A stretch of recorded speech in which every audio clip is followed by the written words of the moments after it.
یہ وہ غار ہے جہاں امام الانبیاء صلی اللہ علیہ وسلم اور حضرت ابوبکر الصدیق رضی اللہ تعالی عنہ نے 622 عیسوی میں ہجرت مدینہ کے دوران قیام کیا۔ خون کے پیاسے دشمن اس غار کے دہانے تک پہنچ گئے تو اللہ نے اپنے محبوب ترین بندے کی کیسے حفاظت کی۔ سراقہ بن مالک آپ صلی اللہ علیہ وسلم کے تعاقب میں نکلا تو اس کے ساتھ کیا ہوا، اور وہ کون سی مسجد ہے جس کے بارے میں رسول اللہ صلی اللہ علیہ وسلم نے فرمایا کہ اس کی بنیاد تقوی پر ہے۔ میں ہوں حافظ عبد الرحمن، اور سیکھ اسلام کی سیریز ریولوشن آف اسلام میں ہم آپ کو انہی واقعات کے بارے میں بتا رہے ہیں۔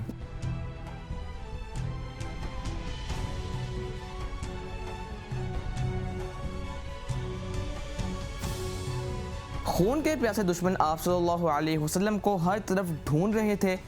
اطراف مکہ کی وادیوں کا کوئی گوشہ ایسا نہ تھا جہاں آپ کو تلاش نہ کیا ہو۔ اسی سلسلے میں ان میں سے چند لوگ عین غار ثور کے دہانے پر آ پہنچے، جس کی وجہ سے حضرت ابوبکر الصدیق رضی اللہ تعالی عنہ پر گھبراہٹ کے آثار ظاہر ہو گئے، لیکن آپ صلی اللہ علیہ وسلم نے فرمایا، غم نہ کرو، اللہ ہمارے ساتھ ہے۔ چنانچہ اللہ تعالیٰ نے غار کے دہانے پر مکڑی کا جالا تنوا دیا اور وہ لوگ اسے دیکھ کر واپس چلے گئے۔ اس کے بعد کا واقعہ حضرت ابوبکر الصدیق نے خود روایت کیا ہے کہ ہم رات بھر اور دوسرے دن کے صبح بھی چلتے رہے، لیکن جب دوپہر کا وقت ہوا تو ہمیں ایک لمبی چٹان دکھائی دی۔ اس کے سائے میں دھوپ نہ تھی۔ ہم وہاں اتر گئے اور میں نے خود اپنے ہاتھ سے آپ صلی اللہ علیہ وسلم کے لیے ایک جگہ ٹھیک کر دی اور ایک چادر بھی وہاں بچھا دی۔ پھر میں نے عرض کیا، یا رسول اللہ، آپ یہاں آرام فرمائیں، میں نگرانی کروں گا۔ آپ صلی اللہ علیہ وسلم سو گئے اور میں چاروں طرف حالات دیکھنے کے لیے نکلا۔ اتفاق سے مجھے ایک چرواہا ملا۔ میں نے اس سے ایک لکڑی کے پیالے میں دودھ لیا، آپ صلی اللہ علیہ وسلم کے پاس گیا جبکہ آپ صلی اللہ علیہ وسلم بیدار ہو چکے تھے۔ حضرت ابوبکر الصدیق رضی اللہ تعالی عنہ فرماتے ہیں کہ میں نے عرض کی، یا رسول اللہ، آپ دودھ نوش فرمائیں۔ آپ صلی اللہ علیہ وسلم نے دودھ نوش فرمایا، جس سے مجھے بے حد خوشی حاصل ہوئی۔ پھر جب سورج ڈھل گیا تو ہم نے کوچ کیا۔ بعد میں سراقہ بن مالک آپ کا پیچھا کرتا ہوا پہنچ گیا۔ سراقہ بن مالک اپنے قبیلے کی مجلس میں تھا اور سب کو انعام کا بھی معلوم تھا۔ اتنے میں کسی نے سراقہ کو خبر دی کہ میں نے ساحل کے نزدیک کچھ سائے دیکھے ہیں، وہ ضرور ابوبکر اور محمد صلی اللہ علیہ وسلم ہوں گے۔ سراقہ نے کہا کہ میں سمجھ گیا کہ اس کا خیال صحیح ہے، لیکن میں نے اس سے کہا کہ وہ لوگ نہیں ہیں، میں نے فلاں فلاں آدمی کو دیکھا ہے، میرے سامنے سے اسی طرف گئے ہیں۔ سراقہ نے جھوٹ بولا تاکہ وہ شخص انعام میں شریک نہ ہو۔ بعد ازاں سراقہ آپ صلی اللہ علیہ وسلم کے تعاقب میں نکل پڑا اور آخر ان کو پا ہی لیا۔ اس وقت گھوڑے نے ٹھوکر کھائی اور وہ گر گیا۔ سراقہ بن مالک کہتے ہیں کہ گرنے کے بعد وہ کھڑے ہو گئے، ترکش سے تیر نکال کر فال نکالی۔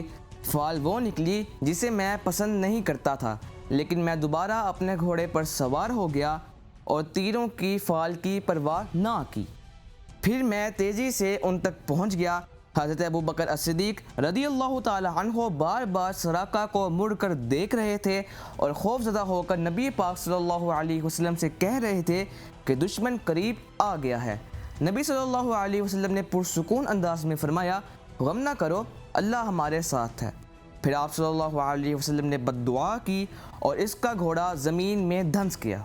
سراقہ نے آواز دی کہ محمد صلی اللہ علیہ وسلم، تم نے میرے لیے بد دعا کی ہے، میرے لیے دعا کرو، میں تمہیں اللہ کی ضمانت دیتا ہوں کہ میں تمہاری تلاش میں نکلنے والوں کو تم تک نہیں پہنچنے دوں گا۔ آپ صلی اللہ علیہ وسلم نے اس کے لیے دعا کی اور وہ نجات پا گیا۔ سراقہ بن مالک کہتے ہیں کہ ان تک برے ارادے کے ساتھ پہنچنے سے جس طرح مجھے روکا گیا تھا، مجھے اسی سے یقین ہو گیا تھا کہ رسول اللہ صلی اللہ علیہ وسلم کی دعوت غالب رہے گی۔ پھر سراقہ نے آپ صلی اللہ علیہ وسلم کو کچھ توشہ اور سامان پیش کیا، لیکن آپ صلی اللہ علیہ وسلم نے اسے قبول نہیں فرمایا اور اپنے متعلق رازداری سے کام لینے کے لیے کہا۔ سراقہ نے امن تحریر کا مطالبہ کیا۔ آپ صلی اللہ علیہ وسلم نے حضرت عامر بن فہیرہ رضی اللہ تعالی عنہ کو حکم دیا اور انہوں نے چمڑے کے ایک رکے پر تحریر امن لکھ دی۔ پھر سراقہ بن مالک لوٹ گئے اور ان کو راستے میں جو بھی ملتا وہ اس سے کہتے کہ میں نے بہت تلاش کیا ہے، قطعی طور پر وہ ادھر نہیں ہے۔ اس طرح جو بھی ملتا وہ اسے اپنے ساتھ لے جاتے۔ ابو بکر الصدیق رضی اللہ تعالی عنہ نے فرمایا کہ اس نے ہمارے ساتھ جو وعدہ کیا تھا اسے پورا کیا۔ مدینہ ہجرت کے دوران آپ صلی اللہ علیہ وسلم کی ملاقات حضرت زبیر بن العوام رضی اللہ تعالی عنہ کے ساتھ ہوئی اور انہوں نے آپ صلی اللہ علیہ وسلم کی خدمت میں سفید پوشاک پیش کی۔ غار ثور سے نکلنے کے بعد آپ حضرات مسلسل 7 دن تک سفر کرتے رہے اور 12 ربیع الاول پیر کے دن 13 نبوی کو مدینہ پہنچ گئے، جبکہ دوسری طرف مدینہ میں مسلمانوں کو نبی آخر الزماں صلی اللہ علیہ وسلم کی ہجرت کی خبر ہو چکی تھی۔ وہ صبح سویرے نبی صلی اللہ علیہ وسلم کا استقبال کرنے کے لیے مقام حرہ تک آتے اور دوپہر کے وقت گرمی کی وجہ سے واپس چلے جاتے۔ ایک دن طویل انتظار کے بعد لوگ واپس چلے گئے تو ایک یہودی اپنے محل پر کچھ دیکھنے چڑھا۔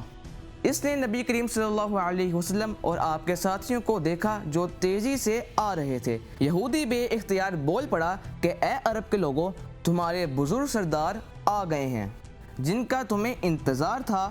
مسلمان ہتھیار لے کر دوڑ پڑے اور مقام حرہ پر آپ صلی اللہ علیہ وسلم کا استقبال کیا۔ امام بہیقی کے مطابق جب رسول اللہ صلی اللہ علیہ وسلم مدینہ پہنچے تو عورتیں اور لڑکیاں اپنے اپنے گھروں کی چھتوں پر موجود تھیں اور وہ طلع البدر علینا من ثنیۃ الوداع پڑھ رہی تھیں۔ مقام حرہ پر آپ نے داہنی طرف کا راستہ اختیار کیا اور بنی عمرو بن عوف کے محلے میں قیام کیا جو کہ کوبہ میں موجود تھا۔ یہ 12 ربیع الاول 13 نبوی پیر کا دن تھا۔ آپ صلی اللہ علیہ وسلم نے بنی عمرو بن عوف میں 10 راتوں تک قیام کیا اور مسجد قباء کی تعمیر کروائی، جس کے بارے میں آپ صلی اللہ علیہ وسلم نے فرمایا کہ اس کی بنیاد تقوی پر ہے۔ آپ صلی اللہ علیہ وسلم نے اس میں نماز ادا کی اور جمعے کے دن نبی کریم صلی اللہ علیہ وسلم اپنی اونٹنی پر سوار ہوئے اور صحابہ بھی آپ صلی اللہ علیہ وسلم کے ساتھ پیدل روانہ ہو گئے۔ آخر آپ صلی اللہ علیہ وسلم کی سواری مدینہ میں اس مقام پر آ کر رک گئی جہاں اب مسجد نبوی موجود ہے۔ اس مقام پر چند مسلمان نماز ادا کرتے تھے۔ یہ جگہ 2 یتیم بچوں کی تھی جو حضرت اسد بن زرارہ رضی اللہ تعالی عنہ کی پرورش میں تھے۔ جب آپ کی اونٹنی وہاں بیٹھ گئی تو آپ صلی اللہ علیہ وسلم نے فرمایا انشاءاللہ یہی ہمارے قیام کی جگہ ہوگی۔ جب رسول اللہ صلی اللہ علیہ وسلم مدینہ میں تشریف لائے تو سوکھے جانوروں کے تنوں میں دودھ اتر آیا، چنانچہ آپ صلی اللہ علیہ وسلم اور دوسرے لوگوں نے پیٹ بھر کر دودھ پیا۔ یہ آپ صلی اللہ علیہ وسلم کا معجزہ تھا جو مدینہ کے لوگوں نے دیکھا۔ آپ صلی اللہ علیہ وسلم نے اس کے بعد دونوں یتیم بچوں کو بلایا اور ان سے زمین کا معاملہ کرنا چاہا تاکہ وہاں مسجد تعمیر کرا سکیں۔ بچوں نے آپ صلی اللہ علیہ وسلم کو مفت زمین دینا چاہی لیکن آپ صلی اللہ علیہ وسلم نے انکار کر دیا، زمین کی قیمت ادا کر کے لی اور وہی مسجد تعمیر کی۔ آپ صلی اللہ علیہ وسلم نے خود بھی مسجد کی تعمیر میں حصہ لیا اور اسی کے ساتھ پہلی ہجری کا آغاز ہوا۔ پہلی ہجری میں کیا کیا بڑے واقعات پیش آئے اور اس کے اسباب کیا تھے؟ مسلمانوں کے یہودیوں کے ساتھ میثاق مدینہ میں کیا کیا اہم خدوخال تھے اور مواخات مدینہ کیا تھا؟ غزوہ بدر سے پہلے کون کون سے غزوات رونما ہوئے اور یہ غزوات کون جیتا؟ یہ سب ہم آپ کو بتائیں گے لیکن اگلی قسط میں۔ اگلی قسط دیکھنے کے لیے سیکھ اسلام کو سبسکرائب کیجئے اور بیل آئیکن کو کلک کیجئے۔ صدقہ جاریہ کے لیے اسے دوستوں کے ساتھ شیئر کیجئے تاکہ لوگ آپ صلی اللہ علیہ وسلم کی انقلابی دعوت کے بارے میں جان سکیں۔